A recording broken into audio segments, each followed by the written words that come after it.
So it's so good to see her and catch up on some things, because I'm a little stressed about my personal life and planning this boot camp. You know I filed bankrupt. These women sold millions of records, filled arenas, music, and changed rap forever.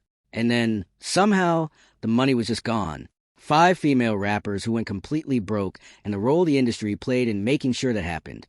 TLC Lisa Left Eye Lopez. TLC is one of the best-selling groups of all time. We're talking over 85 million records sold worldwide. Hits like Waterfalls, No Scrubs, and Creep, songs that define an entire era. By every measure, they were one of the biggest acts on the planet.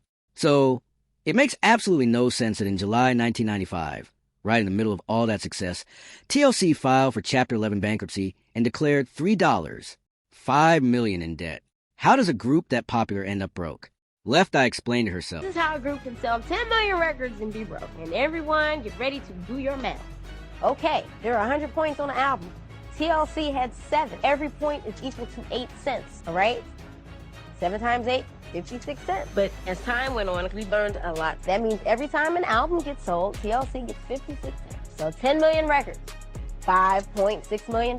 Seems like a lot of money. Well, it's not a lot of money when the record company has spent $3 million to record your album. And in the record business, we pay all costs back to the record company. We paid recording costs, video costs. Now, we have $2.6 million left. Well, guess what? When you have that much money, you're in about the 47, 48, 49% tax bracket. So that immediately gets deducted to $1.3 million. Then you split the rest 3 ways. You got about $300,000. $300,000 each after selling 10 million records. Their deal with LaFace and Arista buried them in recoupable costs. Videos, studio time, management fees, all of it came out of their share before they ever touched a dollar.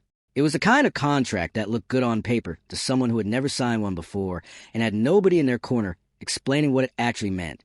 The bankruptcy forced a full renegotiation of the deal, which was really the only exit they had. Left Eye kept speaking on it right up until her death in a car accident in Honduras in 2002. The remaining members eventually rebuilt, but the damage that one contract did to 3 women at the absolute height of their careers is not something you just shake off. Da Brat, music.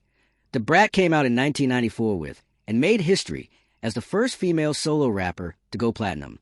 She built a real career out of that momentum, working with Mariah Carey and Jermaine Dupri, and racking up millions over the years.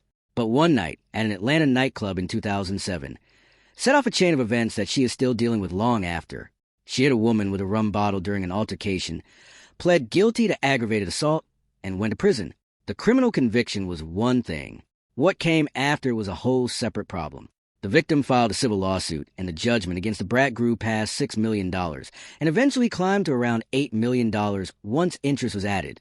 She talked about it openly on Growing Up Hip Hop Atlanta. Judgment against me that I just can't pay. I ain't got that kind of money, so. A judgment? From the thing I went to jail for, to prison for. I still got a $6 million judgment after the criminal part. Then she came with a civil suit. Says she got some kind of brain damage. So try to get that taken care of so I can pay her whatever she needs to be paid. I need to move on. Yeah, I got 2 awesome lawyers. Okay. Yes. She deserves something. I hit her, you know? Yeah, but you can't draw water from a dry well. In August 2018, she filed for Chapter 11 bankruptcy, listing assets of just over $100,000 against nearly $8 million in liabilities. Almost all of it tied to that civil judgment. She had made around $8 million across her entire career, but between the label deals and the legal costs and everything that came along the way, very little of it was actually sitting in an account anywhere when it mattered most. The bankruptcy gave her a structure to keep working while managing the debt. She has since rebuilt through radio and television, but that judgment defined her financial life for a long time. Foxy Brown. Foxy Brown came out in 1996 with Il Na Na, collaborated with Jay-Z right out of the gate, went platinum, and was immediately one of the most talked about female rappers in the industry. She had a real run at the top. Then, gradually, things started coming apart through a combination of legal trouble, a period of serious hearing loss, and releases that got more and more inconsistent as the years went on. She never filed a formal bankruptcy the way some of the others on this list did, but the financial picture was just as music bad. The IRS filed multiple liens against her between 2009 and 2010, totaling around $641,000, and with penalties and interest added on top of that, the total pushed close to $1 million. What makes that especially bad is that the debt covered unpaid taxes going all the way back to 2003 through 2006, which means a hole had been getting deeper for years before any of it became public. Alongside the tax liens, there were also additional lawsuits over unpaid studio bills and other outstanding debts that kept the pressure on from multiple directions at the same time. The pattern you see with Foxy runs through most of the stories on this list. The money was real when it was coming in, but there was no foundation underneath it. Music. No financial planning. No one in her corner making sure she was protected when things slowed down. Her career cooled off faster than she could adjust to, and by the time the bills came due, the income to cover them simply was not there anymore. Lauryn Hill. Lauryn Hill's story might be the hardest one to sit with on this list. Not because of how far she fell, but because of how high she actually was. Music. The Miseducation of Lauryn Hill sold over 20 million copies worldwide and took home 5 Grammys. She was not just successful, she was historic. And then she pulled back from all of it, got into a decade-long battle with the industry and the people around her, and stopped filing her taxes in the middle of all of it. In 2012, she pled guilty to 3 misdemeanor count of failing to file tax returns for 2005, 2006, and music, 2007 on somewhere between $1.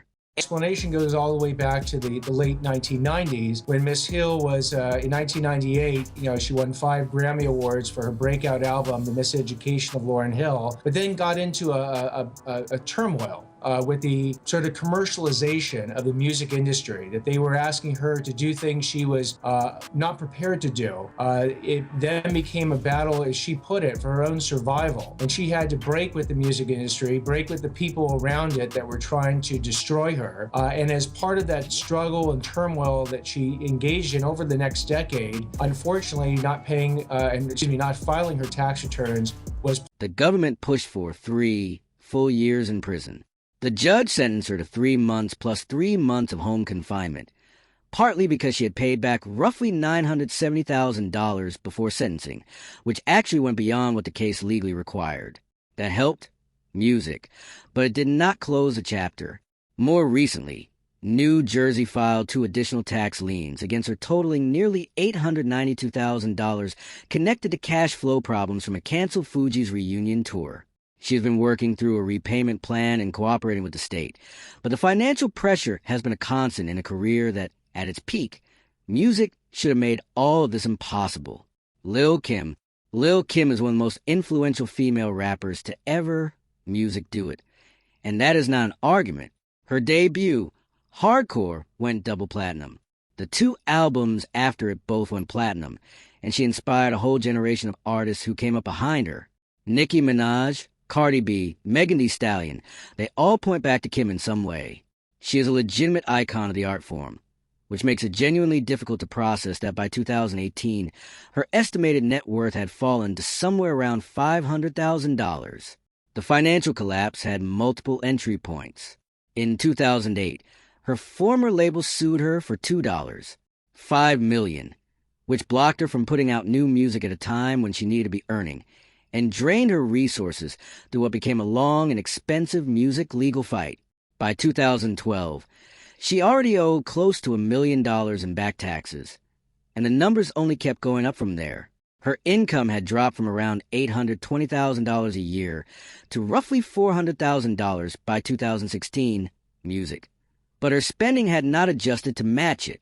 She was still putting over $10,000 a month into travel, more than $2,000 a month on wardrobe, and additional money on staff. Something was always going to break.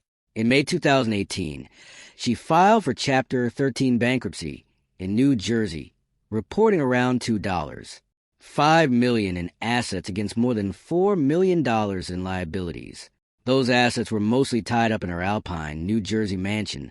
Music, a 6,000 square foot home she had bought in 2003 for $3 million. The debt included nearly $1. $85 million in unpaid federal and state taxes going music. Back to 2004, more than $2 million owed on the home loan, and close to $200,000 in legal fees.